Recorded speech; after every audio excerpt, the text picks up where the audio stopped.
Nithyananda, my name is Nithya Mahavidya Ananda and I am speaking to you from the Nithyananda Peetham, Bengaluru Adinam. So welcome all to this wonderful video series. I'm talking about what is vision. A quick Google search will tell you vision stands for what is in sight, what you can see, and it also stands for what you can see in your own future. So this video series of what is vision, I'm taking the second meaning, which is the latter meaning of the word. Um, and the way I want to talk about it is from my own life history. When I was about 5 years old, I wanted to be a pilot. The vision that I had for myself was to be this pilot, be dressed in blue, have a wonderful hat that I would carry with me, and walk around with a nice suitcase. Just walk into the airplane, have 10 people say hello to you, walk into the cockpit, and fly away. I think it was a movie scene that really inspired that particular vision of mine. So when I was about 6 years old in first grade, and I was told to dress up as what I want to be, which is the fancy dress competitions that we had, I dressed up as a pilot. My principal came up to me and she asked, "What are you even dressed up like?" And I described the whole scenario. So she looked to me and she said, "Well, I'll be too old by the time you become one, and then what am I going to do?" So I told her I'll carry you and take you on my flight. So that was the vision I had, and I felt very proud of the answer I gave her. Only until a point I met someone who said to me, "Why do you want to become a pilot?" I said, "Well, because I love flying." It was the most obvious thing for me. So this person says, "Well, I love driving. Does that mean I'm going to become a driver?" 8-year-old, no clue what's going on, but that definitely, brought some emotion inside and said, maybe I should try to become something more fancy. So then I dabbled around. For 2 years, I visualized myself as this wonderful dancer. I picked up Kathak in school. I, I did dance practice for about 3 years. I visualized of how I would be on stage, go to these competitions, be this inter-school champion, and whatnot. Until the point that dream faded away to become something else. Then I dreamt myself of being a tennis star. I saw Serena Williams on television and I said, "Oh my god, I can totally become that because I'm this strong woman. Why I can't become that? I can totally be Serena Williams." So for 2 years, I dabbled with tennis.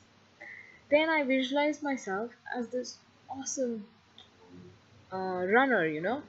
So I would sign up for 400 meters race only to come out last and only to find some silly reason of why I was losing. And then I visualized myself as this perfect spick and span person in school.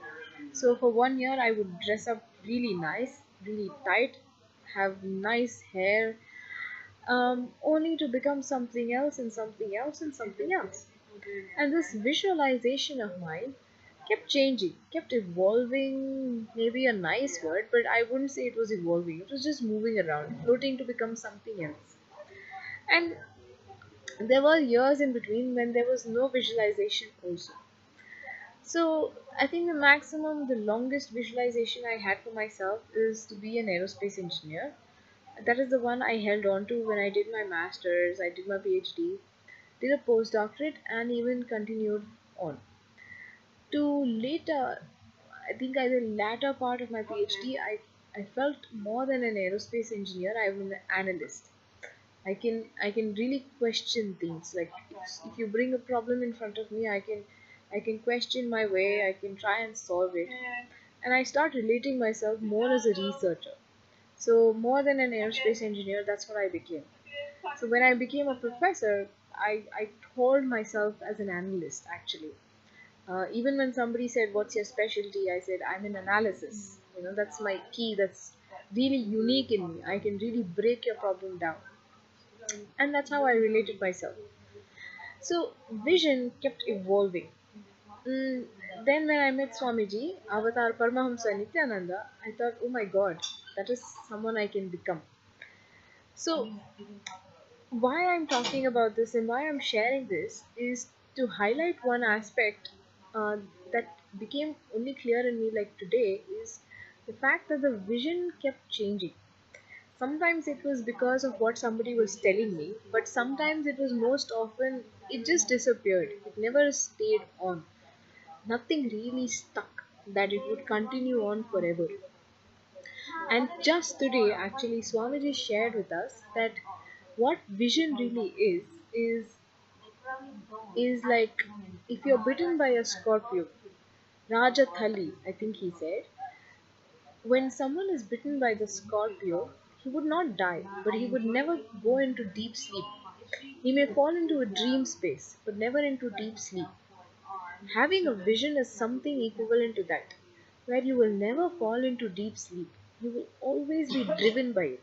There will always be something in you that will keep you charged up and keep you inspired. That is the vision.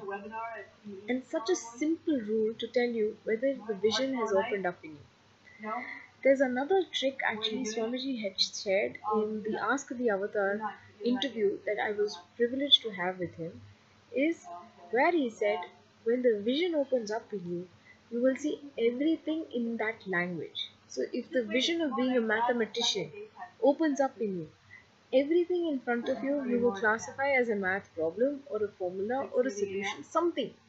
But you can break everything down in the language of what opens up in you. So I hope you take this video series, this specific video, and even the specific video where Swamiji talks about the vision visionary, to see where you stand in life. What is your vision? Let's come to clarity to that. And let's each one inspire ourselves to what we want to become. So I look forward to reading your comments and knowing what it is that drives you and what it is you want to become. What is your vision? Let's share with each other and keep talking. Thank you for listening. Nithyananda.